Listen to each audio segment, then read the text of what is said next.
Hello everyone, welcome back to this Grasshopper V-Ray tutorial series.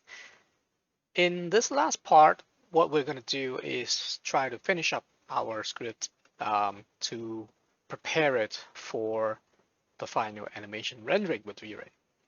Now, I'm going to briefly explain what I've done in between. As you can see, I have grouped some of these V-Ray components together and give it a sensible name: camera, geometry, and lights.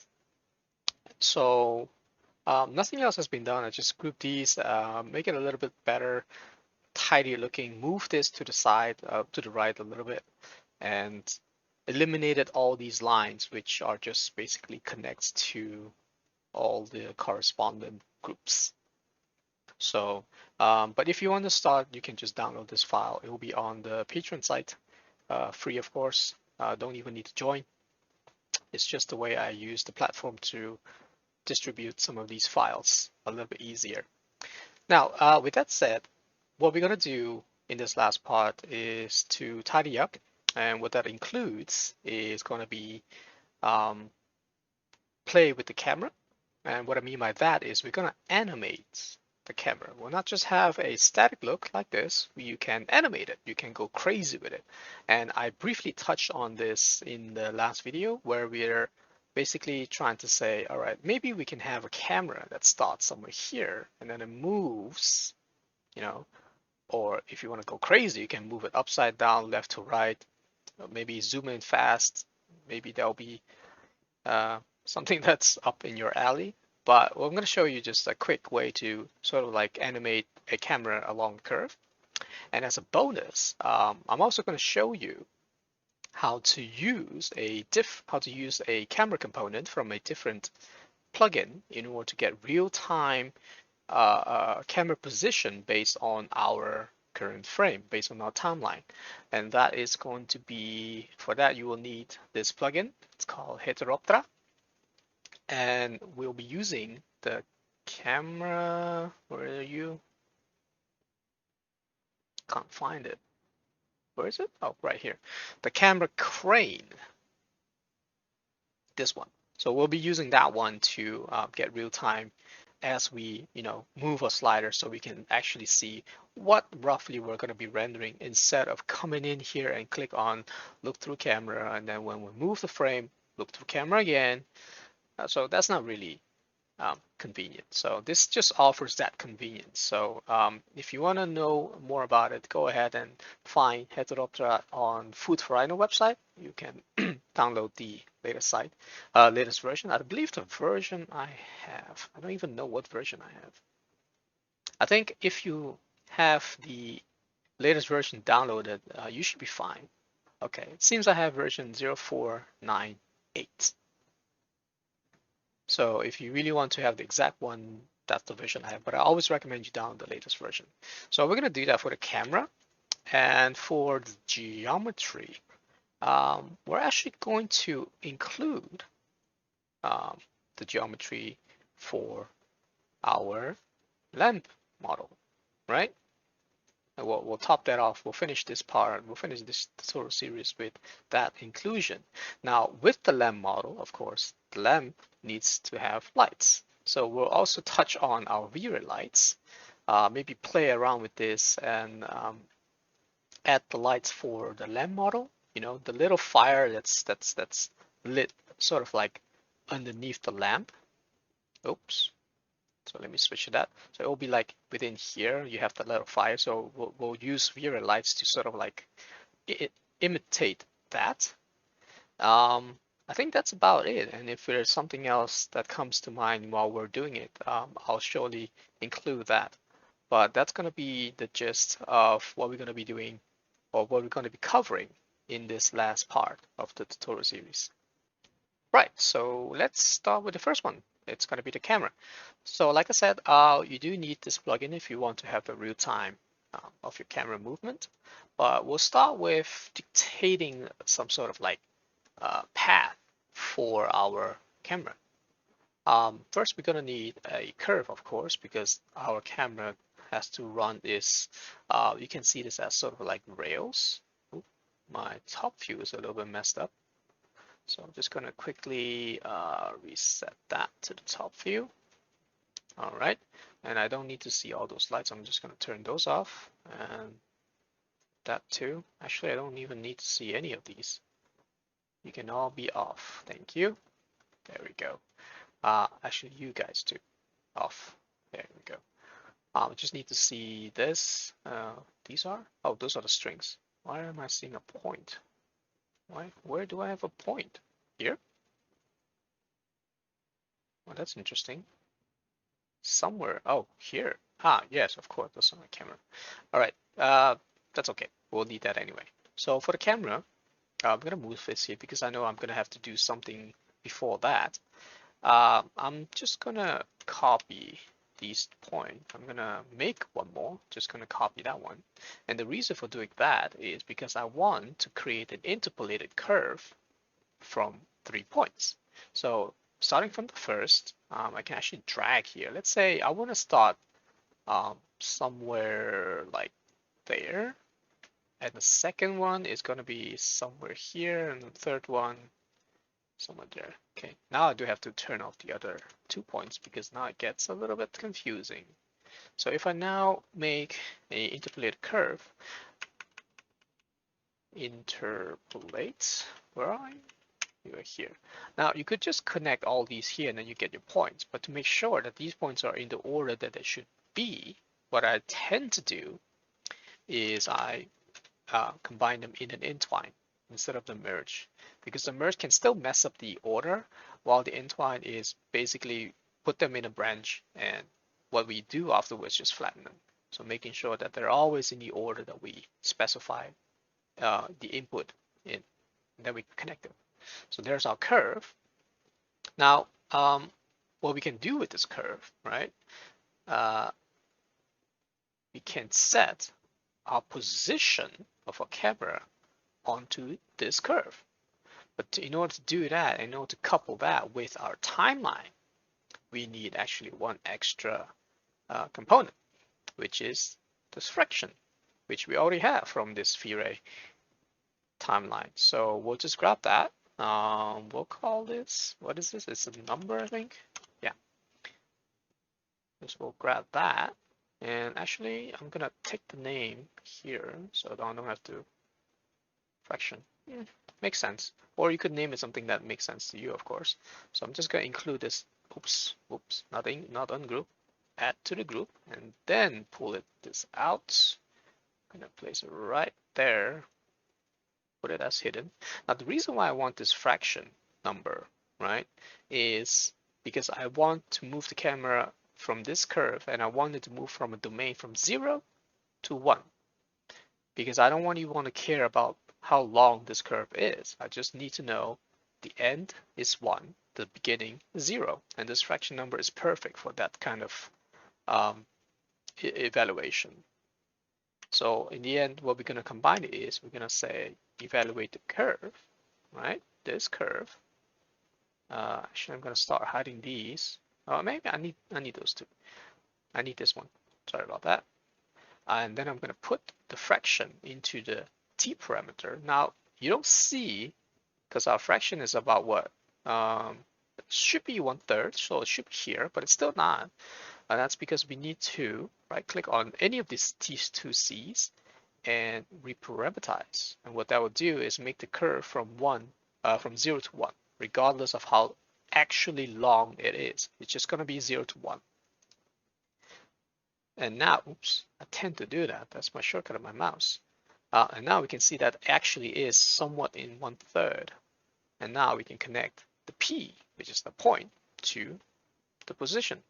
Now you could also do the same for target. You could also animate the target as in where the camera looks at. But I think target in the middle of our animation is good enough. If you have other ideas, you can of course do the same thing, but for the target. Okay. So with that said, we can actually now go to perspective.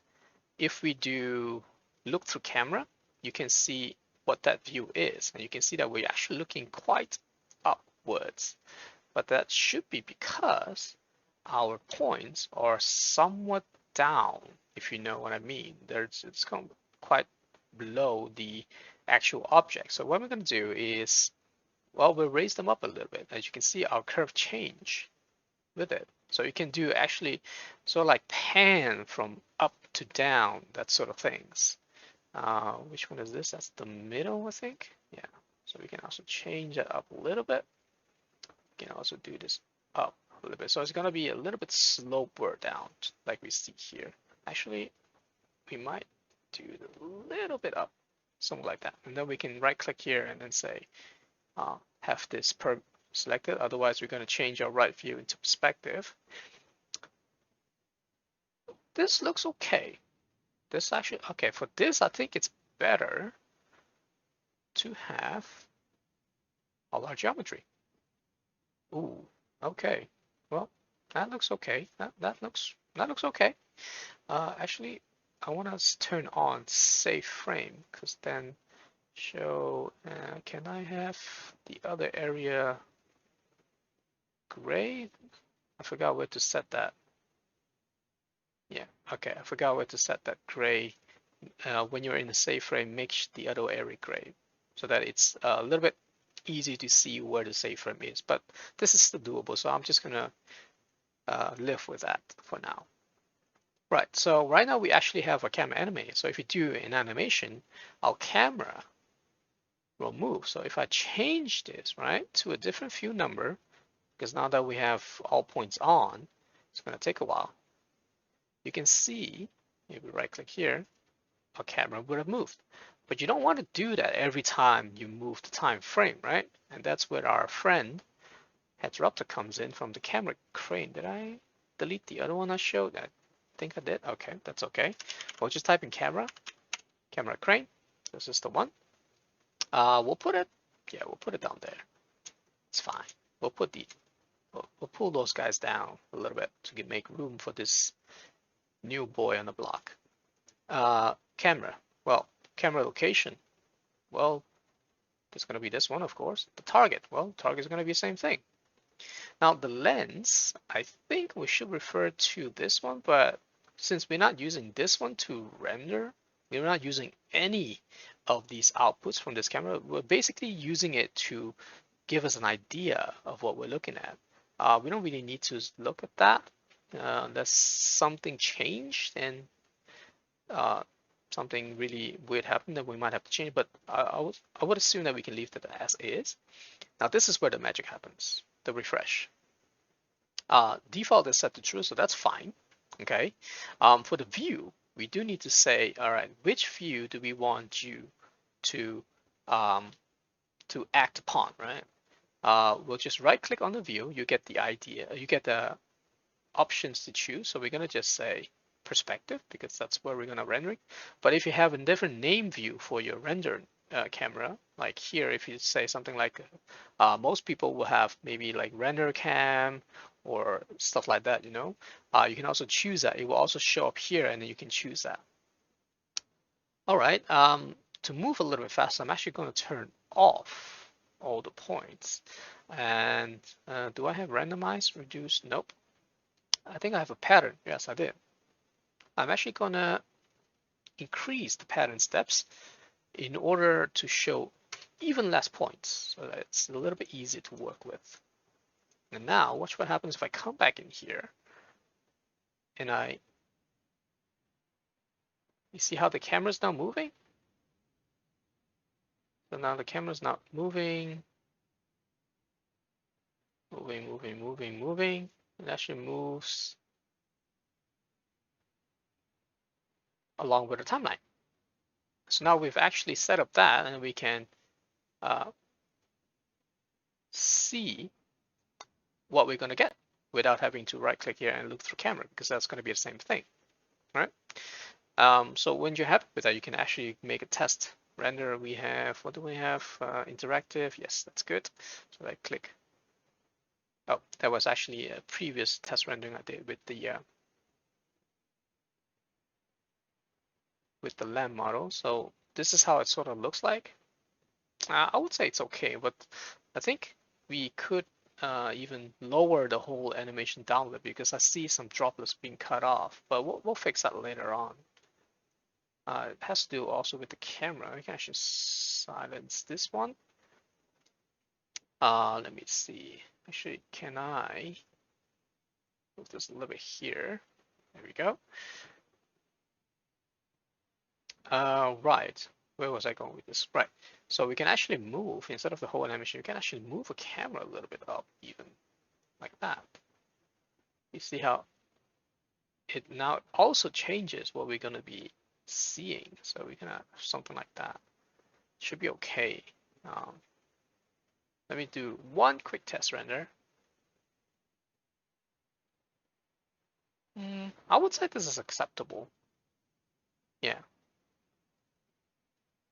You could always, before you do really the final render, just render out the animation at like super low geometry just to see, super low resolution, just to see what are you going to be getting at in your screen, on your screen, right?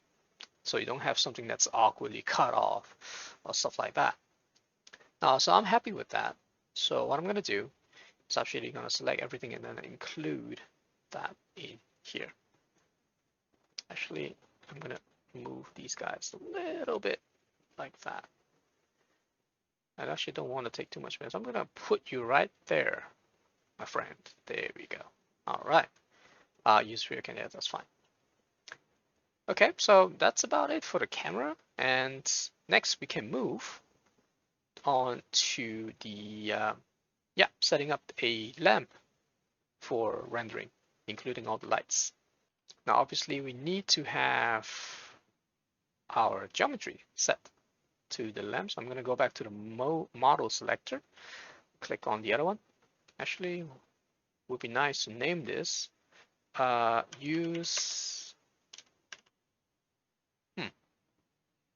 That's a weird way of saying use lamp model. True, yes. Right? Should have probably put a toggle here. You know what? We know what I'm going to do? I'm actually going to do a value list. That makes more sense. At least to me, it makes more sense. So I'm going to just create a value list. I'm going to edit this by clicking here, and then I'm going to say this one is, droplets is equal 0, because I want that to go to gate 0, and lamp is 1, and the rest can be deleted. If you have more, this is where you change, right? All right, so if I plug that now, actually I'm gonna Control Shift, and then drag the output from this one here. So I need lamp. You can actually change the preview of this by changing it like left and right. Oh, there's no more. Okay, there's no more value on that side, so I have to change the side. Or you can actually do value cycle. Well, I had value cycle. Oh, sequence is where it doesn't wrap, but this one does. Okay, let's see. But I'll leave that as a checklist. I never use checklist. What happens? Right, it doesn't accept both gates. That's why. But I'll use the drop down for now. Like I said, I'm gonna change this to lamp. I'm gonna add this to the group in case it doesn't move with it. Yeah, it does. Okay, good. Actually, leave that on. Right. So the geometry. But notice that the geometry actually pipes back into this one. So I shouldn't name this dropless geometry. I should name this, model geometry, because now it doesn't have to be droplets. So I'm just going to also name this model geometry.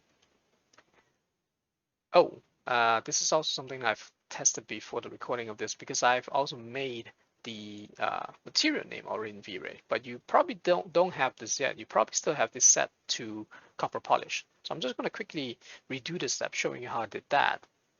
And I'm also going to get rid of that. And I'm also going to get rid of these, because then I'll be not guiding you along with it. I was actually secretly testing this out to make sure I don't screw up.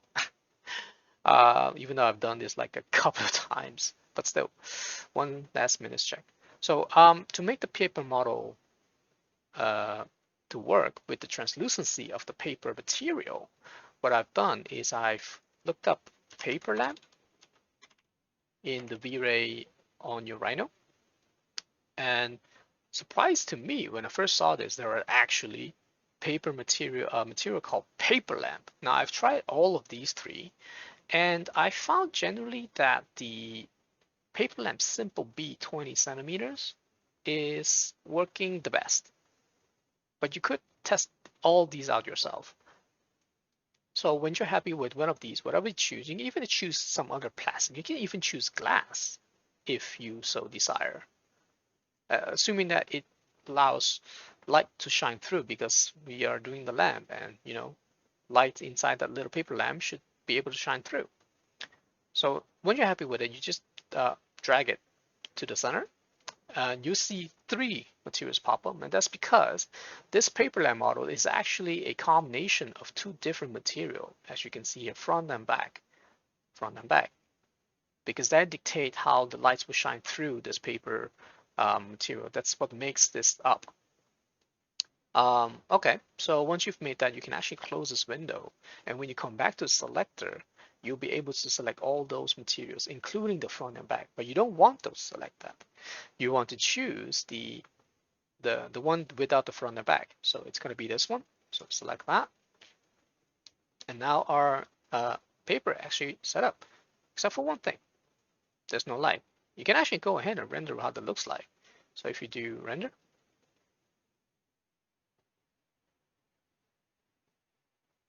and the only thing we have is the ceiling lights that we have that we push to a little bit bluish, that shines through like this, like so. So I'm going to stop that immediately, and we are now going to go to the lights to set up it for the proper lighting for our lamps. So for the lights, we're going to use the same rectangular light to imitate the fire inside that lamp. So we're going to go to V-Ray.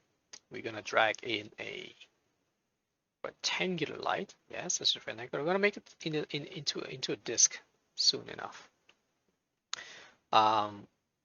Right, so this one's going to be it. Now we need to know the position. Now the position is actually the bottom of the lamps, obviously. So we need those points, and I don't believe we have that. Do we have that? No, no, no, we don't have that. But we can get it. I just need to find out what, I think it's this one. Nope. I mean, we can work with this one. Then we just have to move the points down by the, where is my lamp? There's my lamp. By this one, by the height, which is 300. We can actually make a use of this. So if you plan on modifying this number quite often, I would recommend we just make an output parameter for ourselves. So actually, let's just do that. Let's just say number, and yeah, I'll just take this one instead. And immediately, I'm going to rename this. So I'm just going to say lamp. Lamp height. There we go. Take that name, add to the group, and then immediately make a copy of it with line hidden, because I don't want spaghettis all over my script, because that's not really nice. Actually, that deters me from looking at the script any further. So that's why I tend to clean it up after every session. All right, so we have a light. We missed, I was going to get the points. Was it this one? Yes, it was. So I'm just going to say points. You are going to come with me. Should I give you a name? Yeah, I'll just call you moved. No, wait. Intersect points. PTS. Intersect, yeah. Add to the group. Same thing. Make sure it's in the group. Is it in the group? Yes, it is. And I'll make the wire display to hidden. And I'll move this down all the way here. And I'm going to immediately move these points by our height. There we go. Oh no, not in a positive direction, of course, it's in a negative direction. So I need to do minus x on the vector. So the position, well, the position is these points. The target, well, I want you to point upwards, right? So I'll use the point that I got from here before the move. So now they're all pointing upwards. Whoops. Hey, what is that? Oh, that's my curve. Now I can actually disable that. I don't need to see it. So like that. There we go. So now they're all pointing upwards. That's fine. That's totally fine. I'm gonna hide these because I don't need to see those anymore. The color. Well, definitely I want a color. Swatch to, where's it? Color here. And let's give this a little bit like a orange type of light. We can adjust this later on when we need like maybe a little bit more orange, because the fire should be a little bit orangey and not entire red, right? For the intensity, well, I think the default is always 60. So what I'm gonna do is say 10, between 10 and I don't know, 250. I'll set this to 60 immediately. Invisible, yes, definitely. So I'm gonna make a toggle because I don't want to see the light, right? I just want to have the light itself, the illumination from that light, but I don't want to see the light. So I'm just gonna put this to true. As for the, actually, why am I doing what I can actually just show controls? There we go. Oh, it just gave me 2 extra. Okay, that's fine. At least I have this one. Now I don't want rectangle. Now watch what happens if I have rectangle. Before I do that, let me set a slider for the U and the V size. So if I say, let's start with 50. I don't even know what 50 is. I'm gonna apply this to 2. Now you can see if I look at the bottom, it's actually a square now, but if I change the disk, it will change, it will take that 50 as the diameter and it'll make it into a circle. Now, fun fact, I've actually discovered this just now. If you do a different value, you get, ta-da, you get ellipse, which is very nice. I don't think they had this in the previous version. They added this quite recently. I'm very happy with that, especially also the directionality, but we're not going to touch that. For now. We can change the number in it to add some subtleties, but I doubt you will see that difference quite easily. All right, so we have those lights set up. We are actually now good to go. What we'll do is actually we'll bound this right there. There we go. Yes. Yes, now you are also immediately connected to the light. Actually, we'll leave that on for now. What we're gonna do though is wait, can I actually, you know what? Let me drag this to, let's say, something like that. Some middle frame, right? We're gonna test render and see how our lights fare. So I'm gonna do, what am I? Interactive, medium. Yeah, that's okay. So I'm gonna do test render. Too bad we're not gonna see the same thing though. Now that's where we see our lights. Like you see, it's actually, whoa, what happened here? Yeah, I think that's a little bit too bright. Actually, what we're gonna do is we're gonna stop this. I'm actually going to be using the Rhino cam so I can, you know, move in and out without being constrained. I'm gonna do interactive render again. And this time I'm actually gonna zoom into this one. There we go. So I'm gonna put you right there actually. Can I move a little bit like that? So, and then we're going to change, where's the light? There's a light. Okay.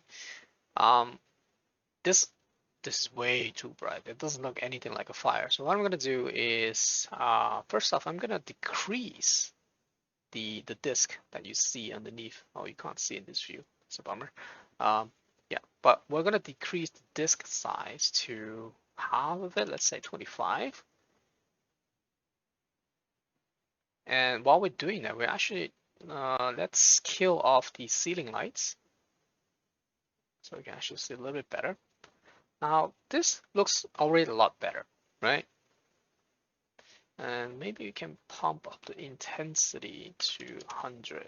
because I wanted to shine all the way up. Now that's going way up, but also the intensity at the bottom part is now a lot stronger. Yeah, I don't think I like that, to be honest. All right, let's decrease this to 15. Probably have to increase this to, let's say, 120. Let's hope this gives us a nice light. That looks a lot better. Well, except for the corners, it still remains unlit, but I have an idea to fix that. I think we need to pump this up even more. What's the max? I think it must be 250. Yeah. But I'm liking the color already, actually. The color looks quite okay, in my opinion. Ooh, well, this is a little bit bright. Oh no. Let's see 10, size of 10, with the intensity of that. Actually liking the other ones a lot better. So let's pull back this to, let's do this. Let's see what we get. Or we can actually make the lamp a little bit less tall. Maybe that will help actually. You know what? Let's try that. 300. We're gonna make it to 250. I think we might have to re-render. Yeah, I think so. Okay, so I'm gonna stop this and do a re-render. It's a really pity that Chaos Group, the maker of Vray, doesn't have the point light here yet. I think that might be a better solution for that. Okay, I can probably live with this, but I still think it's still a bit too bright. Oof, this is not good. This is not looking good. I can accept this. This is fine. But I don't want that. You see this corner right there? One easy way to fix that is to move the light, this light, just a bit down. And since we can't see it anyway, we don't really, it doesn't pose much of a problem, if you know what I mean.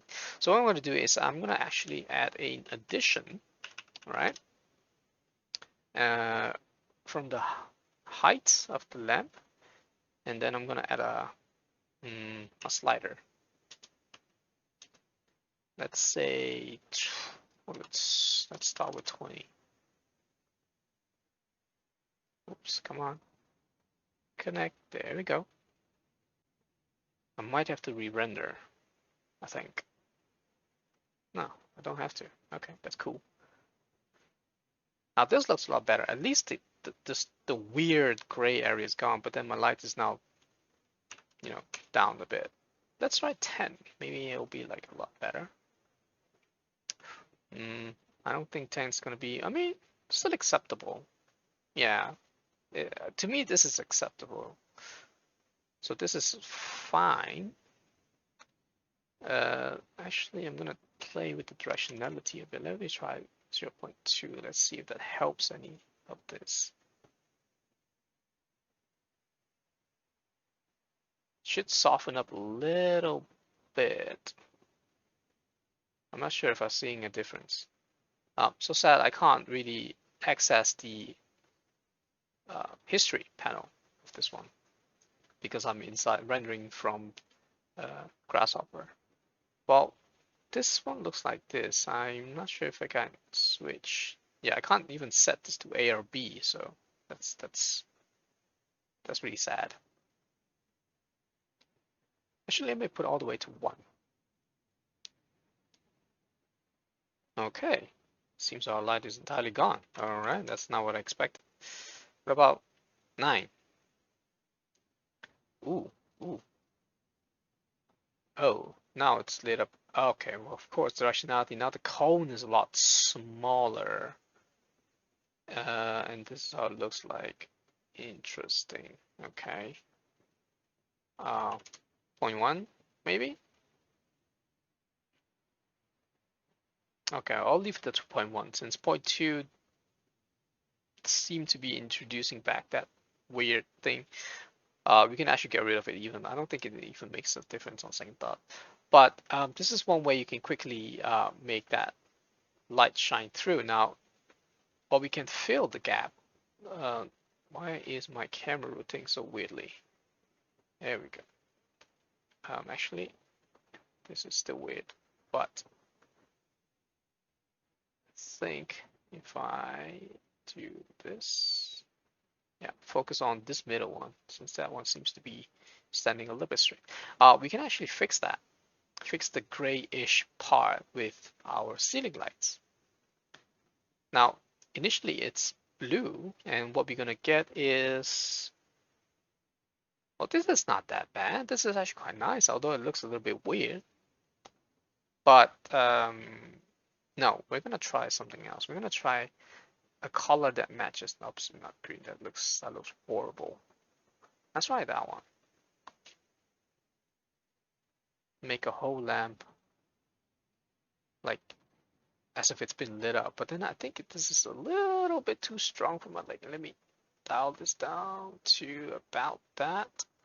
Our intensity, I want to dial down. What's your intensity? 60. No, no, no, no, no. Half. What does it look like when it's halved? Ooh.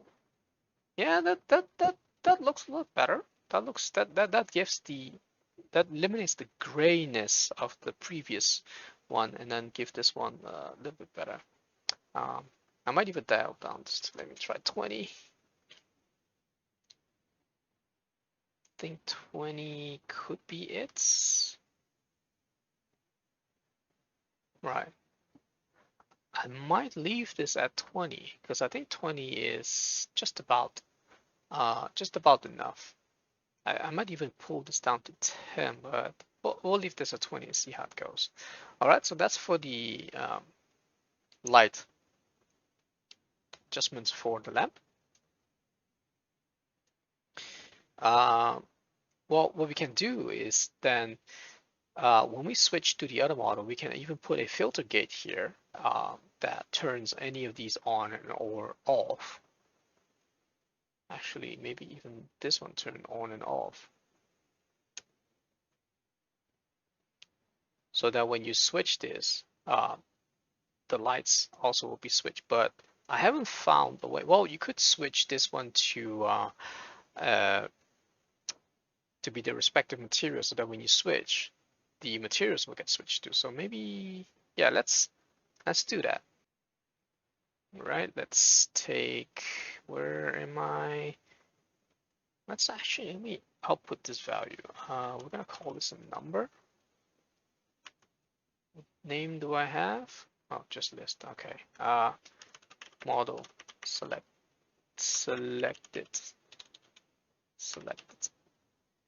I'm gonna put you in this group. I'm gonna copy you. There we go. And then I'm going to say hit it. Can actually Control X to cut it, and then Control Shift V to paste in the middle of my screen. And now I can select this. There we go. I'm going to put it here. I'm going to put on a filter gate. Yep. So when it is 1, the light will pass through. Oops, I have to eliminate this one. Because when it's the other one, there's no light passing through. Thus, there's going to be only one light. And as for, so this one's going to be switched on or off, right? There's going to be, well, it's not here on and off, but it's going to be, will it be seen by the Rhino, by the Vray render engine or not? But this one, the intensity, let me put that as a switch also. So I'm just going to put the intensity, actually, I'm going to put the intensity right there. But then, yeah, it's fine, it's right there. So if it's the lamp model, I want it to go to 1. But if it's the other one, I want it to remain 60. So this will go in here, and then you can go to, where were you? Intensity. Like so.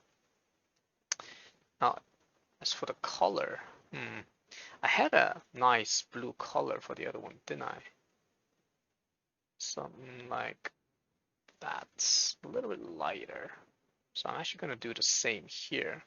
1, 0, and you go to color. There we go. All right, so this should be set up for the entire thing. So I don't think I changed any of these, so that's fine. I'm gonna also select you. I'm gonna copy this time, paste, and I'm gonna use you for the material selection. So I'm gonna create 2 materials.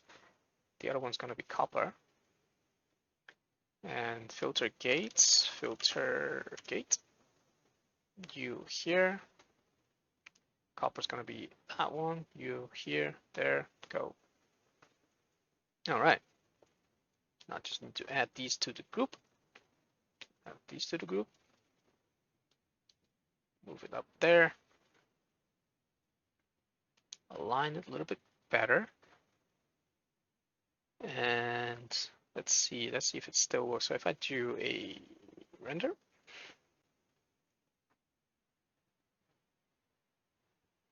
yep, that still works fine. If I switch to the droplets, I don't want to see anything here. I'm going to turn everything off. And I get my shiny droplets. One thing I noticed though is it is getting that, but the intensity, that looks okay. Oops. But they're not really blue like I wanted to. Let's see, does it make any difference? Oh, no. I think something like that. Maybe a little bit too blue, but we'll have to see. I think this is okay. I don't like that reflection. I think that's the default reflection from the Rhino scene. So we might have to do something about that. Okay, so let's review what we had. We got ourselves a interactive, or not interactive, real-time feedback camera, so we can see what we're looking at. And I just put in a curve that allows our camera to move along depending on the timeline. Our V-Ray geometry now includes the lamp depending on the switch. So that's very nice. Let me do this. There we go. And our lights now also includes the light for the lamp depending on the switch. So this is now not included, so that won't be rendered. At this stage, if you want, you can actually set your final curve, how you want to do it, how to make a whole round or not. And you can render, or you can change one end of these lights and you can render that out. But before I end though, I still have one last thing that I want to include, and that is if I quickly look through any of the camera and render, what you see is the background. Ooh, well, this is not really. Oh wait, yeah, this I was zoomed in. As you can see, the background's a little bit. It's sort of out of place, if you know what I mean. It's just gray. Well, it's just a gray gradient. That's basically what it is. What I tend to do for animations within Vray is I usually don't use that gray background unless I have a sky that I want to Photoshop in or something like that. So instead, what I'm going to do, I'm just going to create a very soft transition that sort of imitate that you have a floor and then you have like this wall at the back, but it's going to be very soft. So what we'll do is we'll just create a big area for this around our installation, and that will give us that soft transition at the bottom, which sort of gives you a sense of height, if you know what I mean. So we'll just do that and then we'll see how that turns out. We'll just stop this and we'll start creating our virtual floor. So to start that, what I tend to do is grab the center of my whole installation. But because in the beginning, I think if I should probably go to base. I think we got a point here somewhere, don't we? Doesn't seem like so. Wait. Think here, base plane. Yeah, this one. Oh, base plane comes from? All right, we have to start from here. Ah, this point. This point right there. Although not at this height, we just want it at the floor, you know, right? So what we're gonna do, we're actually gonna take the plane then, since the plane is already made for us. So I'm just gonna take the plane and hidden, of course, because I don't want to see anything. Yeah, I'm just gonna put it all the way down here. And what I'm gonna do is I'm gonna deconstruct this plane, you know, to get the point that I need. And then what I will do is I'm gonna project an object onto a point. Yes, this one. I'm gonna project that point onto the flat floor, which is the default XY plane, which is here. And from here, I actually have my base point to work with, so it doesn't matter. So when the base plane changes, soon my origin point for the visual floor will change also. Okay. So what I want to do is I want to create like a big bowl. So first off, I got my point, and what I want to do is I'll just create a line that starts from here. For the direction, that don't really matter because we're gonna use revolve later on. So I'm gonna use X direction for the SDL line, and for the line length, we're gonna start with something very big, like let's say 50,000. Where's my line? There's my line. So it's gonna be this big, and then what I'm gonna do then is and from that line, I will move this, the endpoint, gonna move this up. Also by 50,000, that's fine. Then I'm gonna join this line actually. And now join, do I have one line? Yes. And then I'm gonna fillet. Fillet the curved parameter, fillet the sharp corner, this one. Fillet the sharp corners of a curve. Gonna go here, and we're gonna set a fillet radius. Let's see 10,000, how that would look like.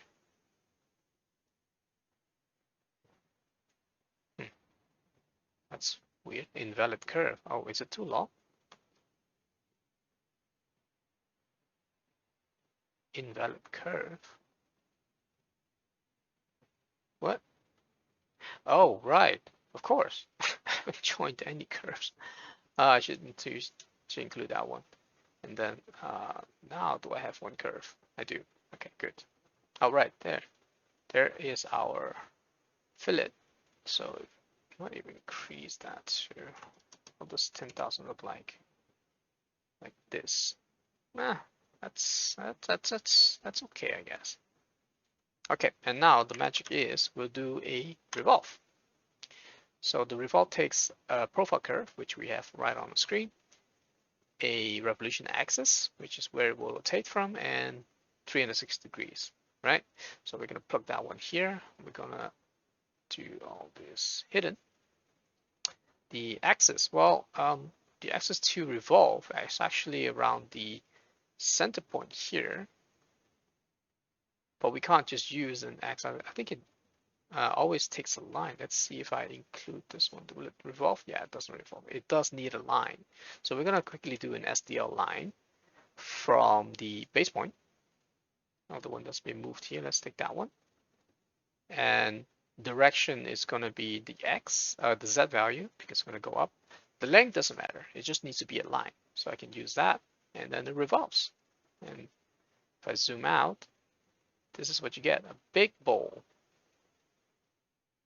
And then I can actually pipe this into the geometry of V-Ray. So I'm just gonna move this up in there. Actually, you go sit around here. I'm gonna move this guy all the way there. I don't need to see this. I'm gonna give this a simple material. And then I'm gonna say V-Ray geometry. Well, the geometry is U. As for the materials concerned, it's gonna be this one. And for U, we'll give a color. For the diffuse of reflection, so use normal swatch. Dial this down a little bit, not entirely zero, but just something like a very small number. Then we'll give another slider to the glossiness, also a very low number. Actually, you can put this to zero even, but we'll try with just this. So this ultimately goes to the geometry there. So let me do this, and I can hide the entire thing. Can add that to the group. And let me zoom in real quick, something like this. We'll do a test render.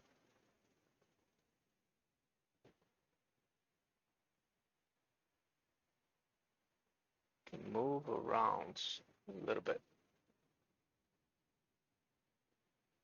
Now you can see the soft transitioning at the back going on instead of having a gray background. And I need to actually focus. My mouse is reversed again. So it will be somewhat like this. Now our droplets are now badly illuminated, but we'll take a look at that later on.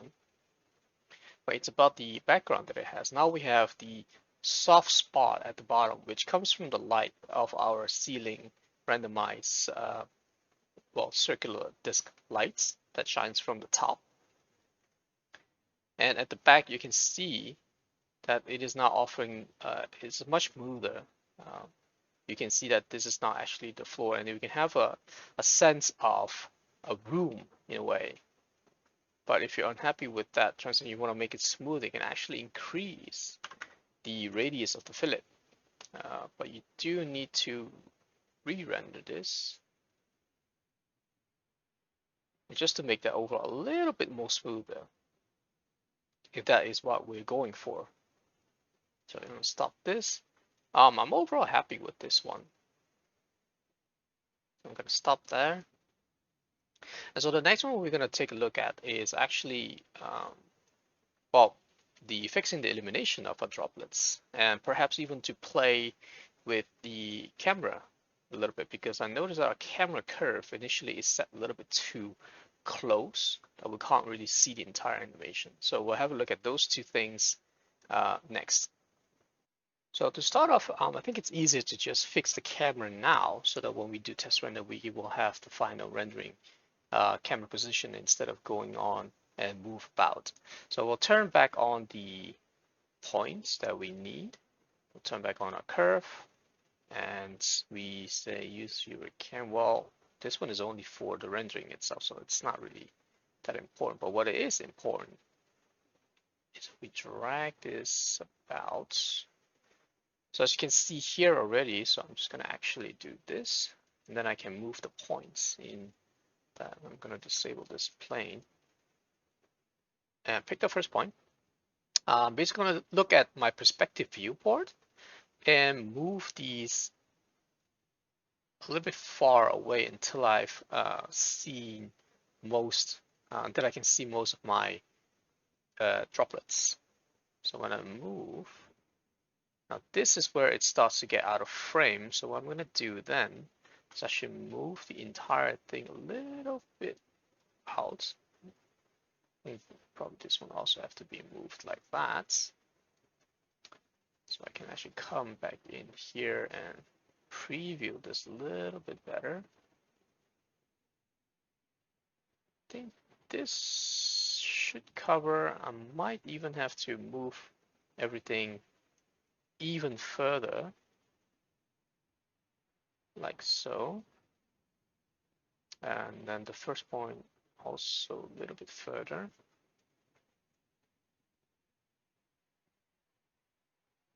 think this is now a bit too far, so I'm just gonna dial this up.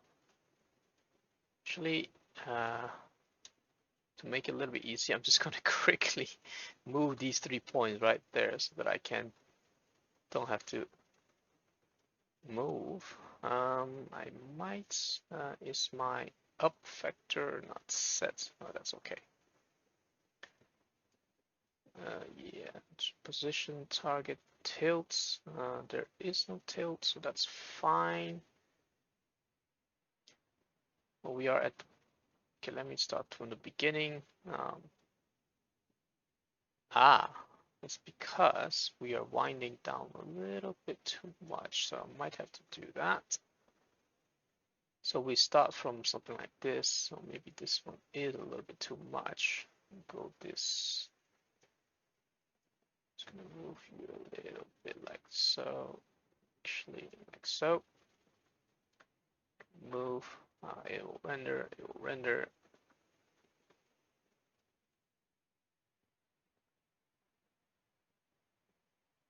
And then we have an ending scene. Okay, so I think in the end, what I'm going to do is I should pull these all, I should put this down a little bit to be honest, because I think the top will be cut off, and if it's not going to be cut off, we'll just move the entire installation a little bit higher or increase the ceiling height. But I'm still not very satisfied with the, just going to move this slightly up there. We'll probably catch all of these now in frame. One way to test that out is I'm just going to quickly go up in here, do a render.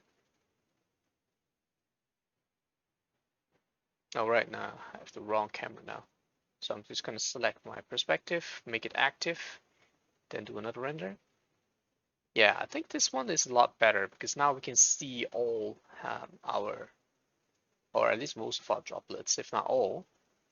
I'm going to do one last test frame, which will be roughly this, something like that. Render. Yeah, okay. I think now the camera is set up properly, so we can move back our 3 points right here. Oops, don't need to select my group, so I'm just gonna move them back over there. Hide those, hide these,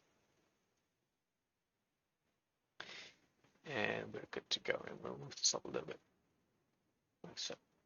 So now every time we want to have a look at what we're gonna be looking at, we can do this, and then we can just quickly press render, and then we'll have our animation.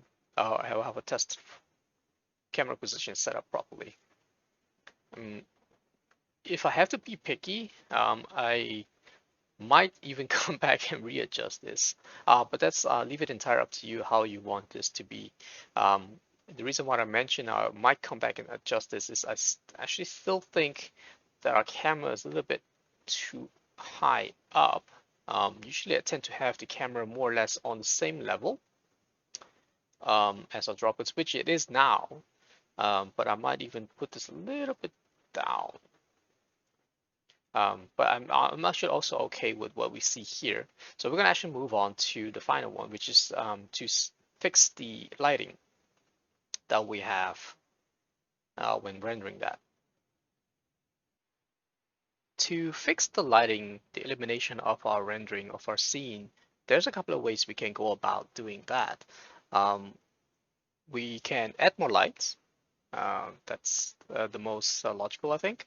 Or we could adjust some of our existing light, including adding actually more lights to this one, to the default lighting we have up there, which actually is the same as adding more lights. Or we could increase the intensity of these lights. That's one way to fix the illumination about that. We could add a light dome rig, which worked pretty well, although it might not give you the right effect that you want. But I'm going to show you quickly which option we have and how they look like, so that you can, well, decide for yourself which one you would like to use for your own project. The other way is to make use of the f, shutter, and ISO numbers of the Vray camera. For that, you do need to enable the camera. So this one needs to go to 1 because otherwise the settings won't take hold. You do have to enable the exposure, as you'll see, because when this is enabled, then Vray will take effect these numbers that you will input here. So if you're familiar with photography, you could probably get away with adjusting these and with the existing lights, or add a additional light just to give it a little bit more complexity, lighting complexity to your scene. To start, we're actually going to look at a light rig. But before we do that, what I want to do is I want to start a render. Actually, for this one to work, I'm going to see everything, which will give us actually a more realistic results of what we're looking at. So first, where am I? I'm here. So I'm just going to make a test render at a random frame number. Okay, that's going to run. That's fine. And on here, what I'm going to do is I'm going to add a simple dome light. And I'm going to attach that to the light rig. And immediately you won't see a lot of difference. That's because our virtual ball is blocking a lot of stuff. But if we disable that, and you'll start to see the dome lighting taking into effect. And actually, it gives a pretty good results, to be honest. Except for the texture in the back. I think it's one of the default textures. So if I right click on the dome and show controls, you'll see that it's actually using an HDRI image to eliminate our seed. I think this one is provided by Chaos Group themselves. You can change that if you want. But if you don't want to look at the background, well, all you got to do is just turn this switch off. You'll still retain the lighting effect, but your HDRI image will not be visible. You can change any of the rotation of your spherical HDRI or any of these intensities to achieve what you want. So actually, this one is very much doable of what we want to achieve if you look at it.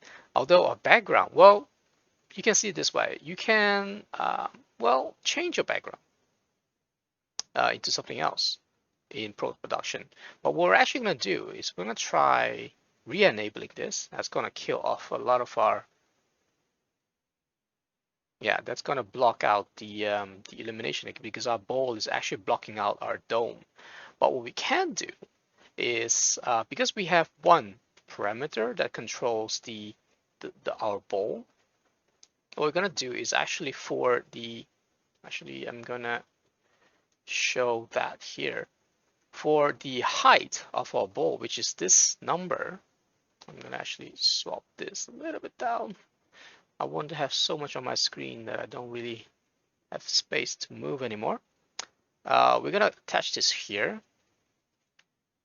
So we're going to now decrease. It takes a few moments.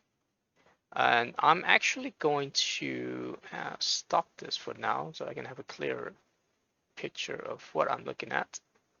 There we go. It runs a little bit faster. I'm going to actually pay attention to my perspective view and also turn on the actual geometry so that I can see if it's going to be cut off camera or within my frame. So I'm going to slowly lower this, keep on lowering it. Okay, now it's within my frame, so I definitely don't want that. So I want it a little bit higher above that line. Actually, just to play it safe, I'm going to say 25,000. I would recommend that you turn off full points and then scrub through the timeline to see that it actually that all our ball is within the frame, right? I'm just going to assume that it is, even though it probably there's a chance that it may not be. But just to move on, I'm just going to select that and do another rendering. And what you see now is because our ball is now much shallower, our dome has more light, can bring more light into these. As you can see here, this is already pretty good results. So if this is something that you can accept, then you can probably start rendering this one out. And if you don't like the bluish color, you can adjust that either in post-production with a white balance, or you could also adjust the color that we get, because we know most of our lights comes from ceiling light, so we can actually put this down a little bit so that it's not as blue. Maybe drop this a little bit almost towards the white. So now the blue is a lot less visible, less prominent, and we still maintain the lights from a dome, which is actually pretty nice. I found that the other, if you double click here, you have a different HDRI image that you can select. I think it's called box blurred, something like that. That HDRI image will give you a little bit more light than the current one. So this is one way to solve the illumination effect. The other way, what I want to explore is to get onto our light. So what I'm going to do here is actually turn off our lights. Actually, just to be safe, I'm going to disconnect the whole thing, and I'm going to let V-Ray just get its default light break. So with that still rendering, what I'm going to do is actually stop this for now. I'm going to change something to our lights. Remember, we said that here our lights are all pointing towards a single point, right? But I actually want to try out, because now all the lights is shining towards this installation, but what I want to do is illuminate the surrounding a little bit more and not have them point toward just the installation. So what I'm going to do is actually make the lights point downwards instead of pointing towards a single point. And for that, what we're going to do is take these points, we'll just grab this move, and we'll move it down, right? And then we'll connect this to the target so that our lights are now actually straight pointing downwards. And in addition to that, what I'm going to do is actually increase the count of lights. So instead of 30, I'm going to move this to maybe like 50. And I think I've also changed the domain here in between the videos. So if you still have this at maybe like 10,000, you might want to change that to a little bit bigger so that the lights are a bit scattered. Depends on, these two should be working conjunction with each other, of course. The closer they are to each other, the less light you'll probably need. The bigger the domain, the bigger the area the lights cover, the more lights you will need, and thus the more area you're going to be illuminating. So I'm going to change that to 50 and see how that works. And just like that, I'm going to start another test render. So this is what it looked like. And yep, that's the wrong. Oops, I actually need to stop the rendering. Need to select my perspective viewport and then start the rendering. Now this is actually looking a lot better, or is it just placebo effect? Could be placebo effect. There is one thing that I think that we might need. I think I'll probably want a sort of like fill light, two fill lights on the sides, because I find that the one of the sides is a little bit darker. It's a little bit too uniform, too boring in a way. So I want a little bit more highlights than just that. And I'm gonna stop this then immediately. And what I'm gonna do is I'm gonna add a additional light. So I'm gonna do a rectangular light. I'm going to right click and show control, see what I have, the color, rectangle, invisible. Yes, I do want it to be invisible. As for the color, well, it's very, very slight warm. And I'm going to actually make 2 points. One is where the camera will be, and one will be where it's pointing. So that goes to target. The other one goes to position. And then I'm going to make a slider connected to the size of my lights. And there you see, there's my light. So I'm going to start popping this up a little bit over to there. So I'm going to put it at the beginning there, and then this will shine like Not in the middle, maybe like that. Actually, I'm not, instead of making a square, I'm gonna make it a rectangle. So I'm just gonna make this. This one can be a lot broader. So 5,000 was okay, but the width, I don't need it to be that. Let's say 3. That'll do just fine. And it sort of like points towards there. For the intensity, I'm gonna leave it as default 60 and see what I'm getting. I think this will work pretty okay. And now I just need to connect this to the lights. And then I can do another test render.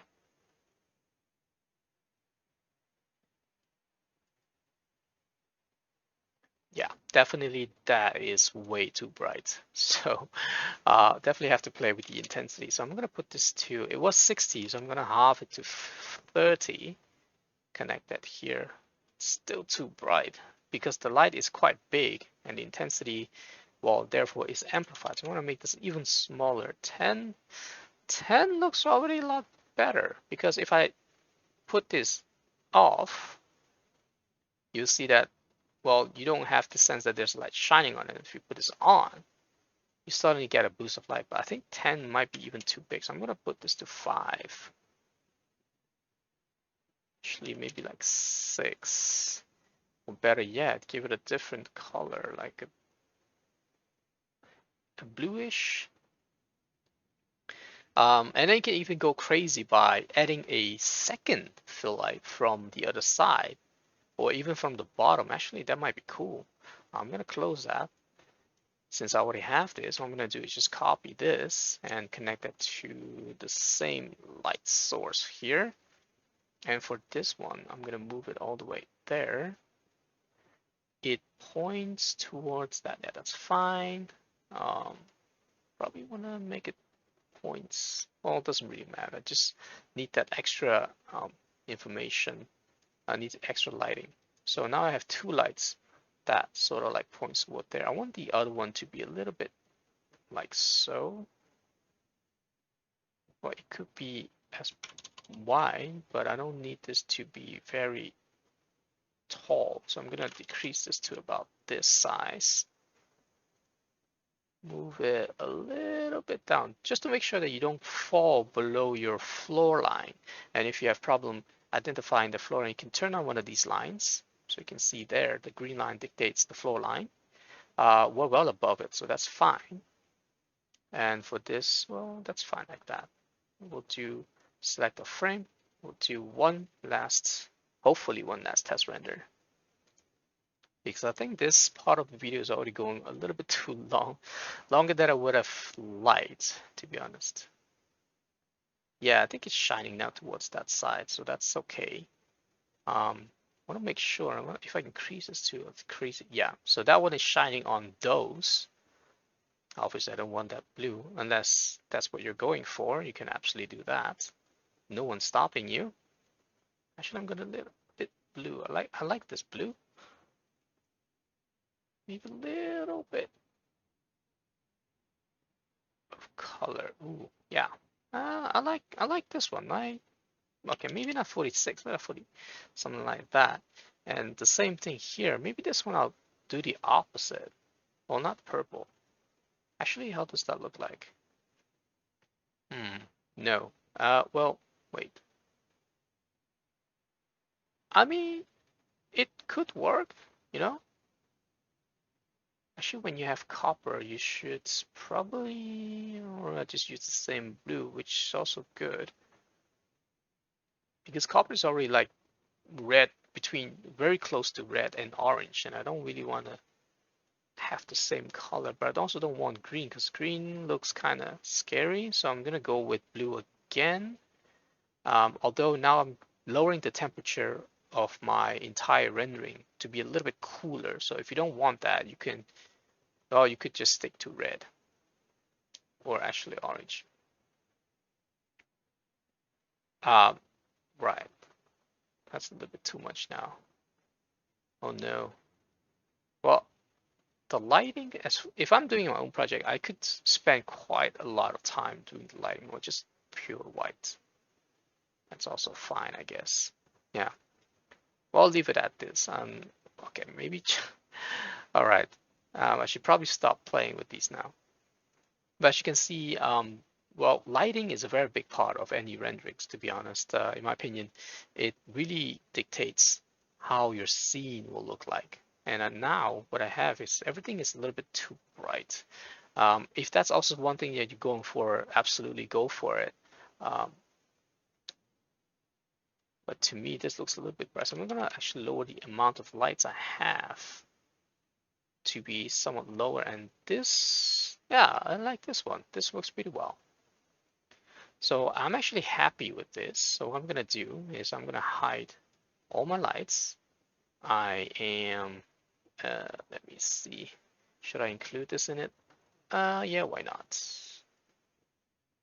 You could probably add a um, description for these, just to make sure that you know what they're doing, what those lights are for.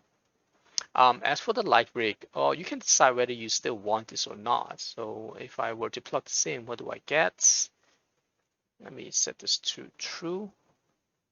It actually eliminates, I don't see much of a difference, to be honest. Well, a little bit. Actually, it adds just that subtle um, extra light from the top. Because if I don't have the lights, I need actually the render to progress a little bit for the colors to shine through, to pop through. And if I enable that now, they actually get a little subtle illumination from the top.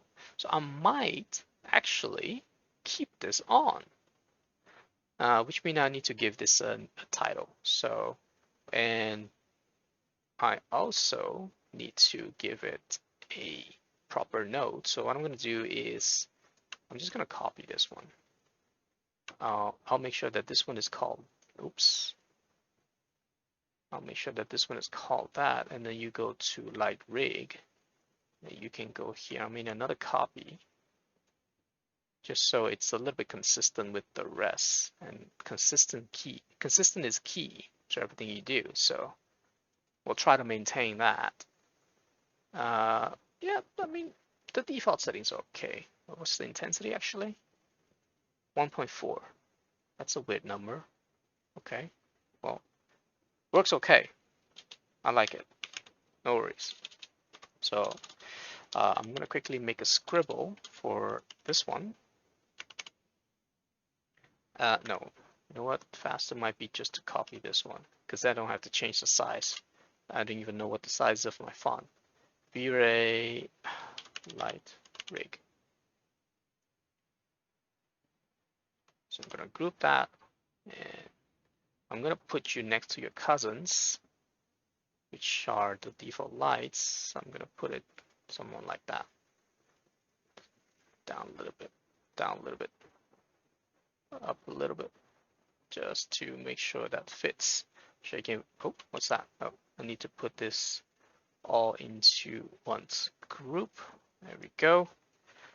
I think at this point we're pretty much ready to do the final rendering, the final animation render. So I'm just close this, and what I'm gonna do is actually run through all of these, and I'm gonna say hide everything. For one last test, I'm gonna put frame 1000. Let's see what I get. Ooh, that one is apparently going off frame. Oh my god. Well, at this point, I'm ready to accept that. But if I were to render this again, if I had time, I would probably adjust my camera pathing, just so everything is still in, well, on your screen. And this is looking very nice. The fill light, the second fill light, that lights sort of like the rims of the coppers on this side. And the good thing about this is if you put this to production in video editing program, you can adjust the exposure and maybe adjust some color curves. Basically, just give it a nice facelift. Well, not facelift, like a post-production step, basically. And it will look pretty good. Okay. At this point, we are ready to change all these settings to production and then start rendering. Of course, I'm not going to do that because that will take me a few days to render the whole animation. But if you're ready to start, you can actually change all this to bucket. To production. Change the sampler to bucket. Increase the quality. Make sure you're set to a right path, which you already should have.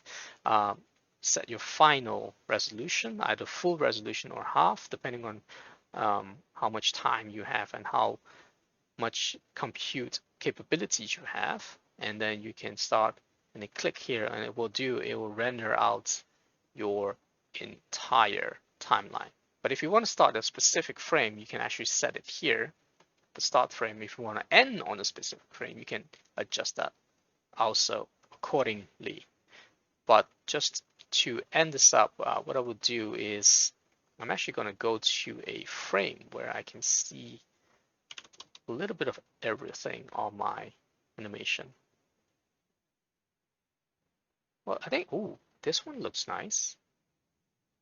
I'm surprised. I want to see how that looks like.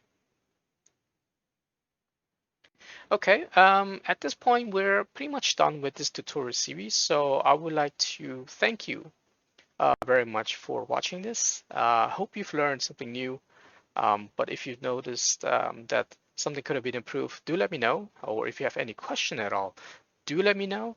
The files at the start of each of these of the sessions, they're going to be posted on the link that will link to the Patreon site, which is totally free. Don't even need to join. I believe I've set that off. If I haven't, do let me know in the comment section. You can download the file and you can follow along.